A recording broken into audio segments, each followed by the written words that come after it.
So I felt the Lord wanted me to share the trial of suffering with you guys in order to encourage you in your trial of suffering, how you can unite yourself to Jesus and his passion, who has not been easy. So I came back from Zambia Sunday, May 1st, and immediately I started feeling symptoms. And I thought maybe it was allergies until we would have our communion prayer, and something just hit me, and I realized I was around a lot of people who had malaria in Zambia, and the Lord even healed a couple of people with malaria. I looked up the symptoms and I realized I had all the symptoms. So I immediately began to ask Mother Claire and the group to break a curse of malaria off of me, because something similar happened before when I traveled back home and came back. And the first time I traveled home, I received the curse of COVID, and the Lord had me fast for 3 days, dry fast. And I told Mother Claire, and she prayed for me and broke. That scripture is powerful, that if anyone's sick among you, grant the elders, for the prayers of the righteous availeth much. So every time she prays and anoints me, always breaks. This time wasn't the case.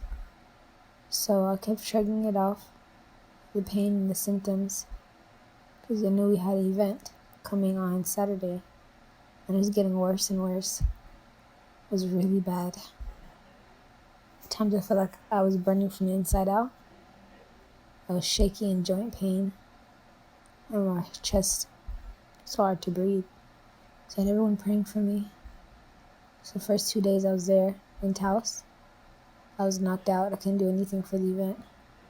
And the Lord gave me a message about anytime I travel now, I need to do a 3-day fast to clean out toxins and then to break any curses, because I'm always cursed when I go out to do missions or travel.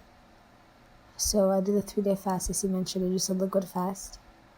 And Ruth was so generous and kind, helping me every day in my weakness. And so the third day actually broke, or so I thought. And so I began to work and get things ready for the event. Then it hit me again that evening. I didn't know what was going on. Some days I felt good, and other days I felt really bad. Or the good feeling only lasted a couple hours. So at this point, I knew it was malaria because the Lord gave me the message. It was a curse of malaria. And then I got a message from the Claire's website about someone close to you betraying your trust. And it hit me, and the Lord said, it was somebody in Zambia who had cursed me, somebody who's close. My heart dropped, thinking, no. I was really close to Pastor Chama, Pastor Brian, and a couple others. And I met a lot of his family, so I didn't know where to start. So through my discernment, the Lord revealed to me it was a family member of Pastor Chama who had taken my name or some type of effigy to a witch doctor to curse me with malaria and the curse of death. I think the root of it is just covetousness, because a lot of people are really jealous of Pastor Chama and of his contact with me to help so many people. So with that said, I was very despondent and began to pray for the person the Lord revealed to me. And without knowing, I think it was Thursday, Elizabeth came down and she said a witch doctor asked her to reject it in her room. And he was all black with black eyes and had a straw hat and a straw skirt. And she was told to leave. And was stubborn, no one leave it. He wouldn't leave at first, but then she said again to leave. And that Friday morning she told me, and that's when the Lord revealed to me about the curse. So I told her what the Lord had revealed to me and confirmed that. So we were kind of awestruck by that, the audacity. And so we decided for the event, before the event, Friday night, we'd get all the volunteers together and we'd pray. Because it seemed like one by one, everybody was losing their voice. One of the volunteers, his wife, was feeling ill when she arrived and her voice was gone. My sister's voice was gone too as well, and she was fine the following day. So we all laid hands on each other, began to pray. And then one of the intercessors, Rams, he said he saw this black fuzzy thing like a parasite attacking my red blood cells. At that point, malaria wasn't really confirmed, it just not medical-wise. It was confirmed because that's what the Lord told me, so I knew that was the Lord. So after that, That morning I actually felt great, and I was amazed. I thought the Lord really had healed me again for all this time. So the event was going on great, and then Mother Elizabeth ended up losing her voice in the morning too, and I was like, wow, this really attacked. So she received prayer, and she was able to speak. And then finally, towards the end of the event, the pain came rushing on me so hard. I couldn't even walk, even though all the volunteers were trying to encourage me to have faith and to walk and to speak by faith. And I was trying, but the pain was so intense. So I didn't get a chance to say goodbye to everybody. I just hopped in my sister's car and asked her to take me home if she could. And she did, and that part was the most intense night. For the most part of the week, I was feeling very weak, shaky. And the burning was more so like in my bones, not feverish. It was the first time I had an outside fever, and I was burning hot. They didn't even take off my clothes. And my sisters were so nice enough to come and cook soup. But I couldn't talk or be with anybody because the pain was so intense. So I was just in the room tossing and turning and crying out to God for mercy. Until my sister came and gave me some of the soup, which helped a lot, and they left. And then Elizabeth and Ruth came to check on me. And at this time, my family didn't know I went to Zambia. As you guys heard in the messages, the Lord didn't really want them to know because of the witchcraft that I'm dealing with my family. So they ended up telling my siblings, and I was like, oh no, everybody will know. I was upset at first, but I realized now is God's providence. And He wanted it exposed. So I was just frustrated all around with the sickness and the sickness. Why the Lord allowed this curse to land. Why now I'm humiliated with them knowing that I lied to them and getting sick on top of it. Looks like a punishment. Honestly, that's what I felt. A lot of the Rhemas weren't really lovey-dovey like my spouse Jesus, but more so admonishment, correction. So I knew my suffering, there was a correction in this. I still didn't know where. I kept asking the Lord to please show me the error of my ways. He gave me Psalm 78, which is about trying and testing Him and being ungrateful, and how our forefathers were struck in the desert because of it. And then He gave me Psalm 119, Teth, which is about going astray, the Lord afflicting us. So I didn't know what was going on or why. And so every time this whole week I'd ask the Lord, can I go to the hospital? I would always get no. And so that Sunday, I texted Elizabeth early in the morning, and I was like, I can't do this anymore. The pain is excruciating. And she had said the night before that at this point they couldn't see me suffer this way. They're going to take me to the hospital. I'm so glad she took me. It was excruciating pain. So I went to urgent care. They couldn't handle malaria. We went to Holy Cross Hospital.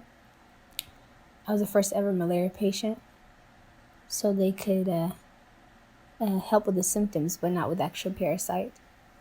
So malaria is a parasite, it's not a virus, meaning that this parasite attacks my red blood cells. It makes them deformed, and it multiplies, like coagulates together, and keeps attacking the red blood cells, and attacks every organ in your body. Kidney, liver, spleen, your brain, everything.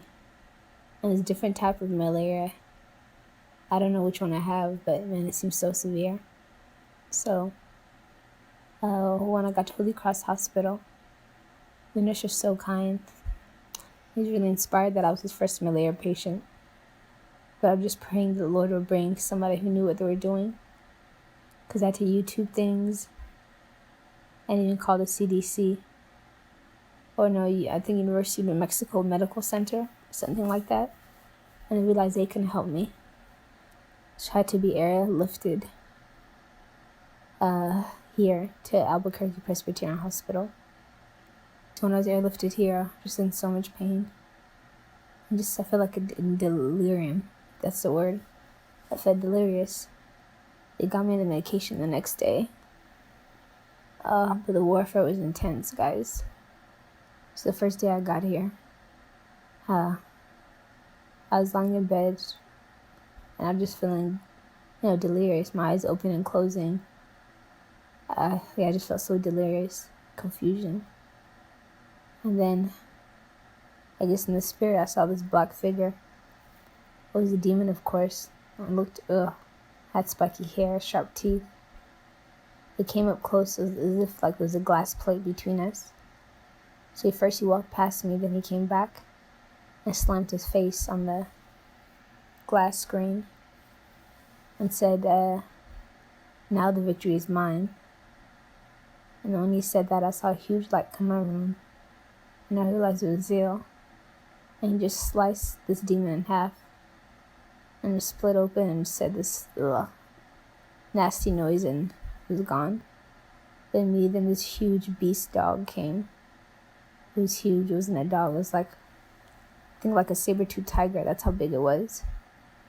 And it came running around my bed, and it came and attacked Zeal, my guardian angel.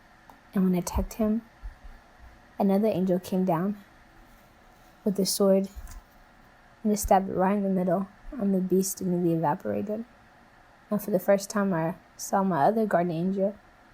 So I then began to be relieved, and Zeal told me that the hospitals are the greatest places for spiritual warfare. And as I looked up, it was like my roof was open, and it's like demons, guys, flying everywhere. Demons flying, hovering, dragons, whatever you want to call it. But there's also a lot of angels too. I was surprised the amount of demons and darkness in the sky hovering over this entire hospital. And then I noticed there's 2 angels with staffs in my front of my door.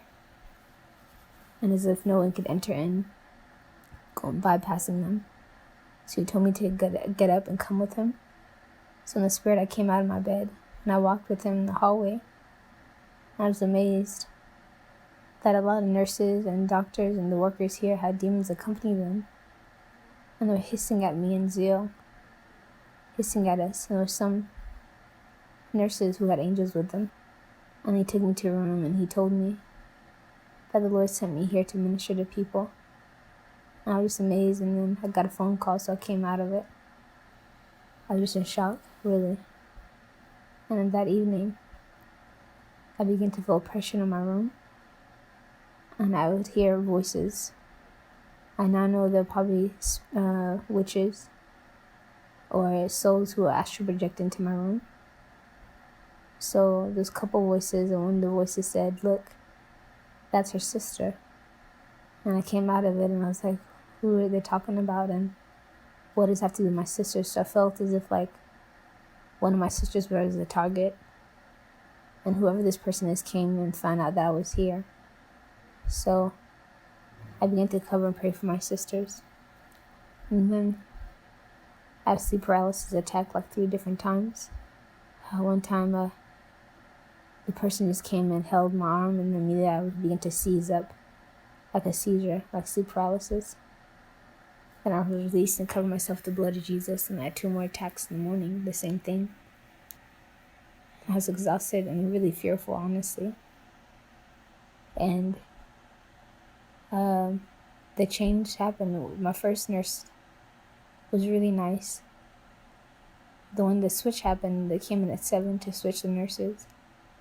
I felt eerie about this nurse, and that's when the attacks happened. I told the Lord, and I pulled the blood of Jesus over this room, that anyone who's not have good intentions can't come in my room. And sure enough, can't believe the nurses who were changing shifts never showed up in my room the whole time. So that was something. Then afterwards, then the next day, I was still in a lot of pain. I was taking the malaria treatment tablets, and I got attacked again. Some voice came in my room and said hello, and just began to have sleep paralysis. So I got on the line with my intercessory group to really pray behind me, and also just for courage, because I'm here alone in the hospital room. And the Lord, He just feels so distant, but I know He's so close. But even the Ramas aren't like my honey God spouse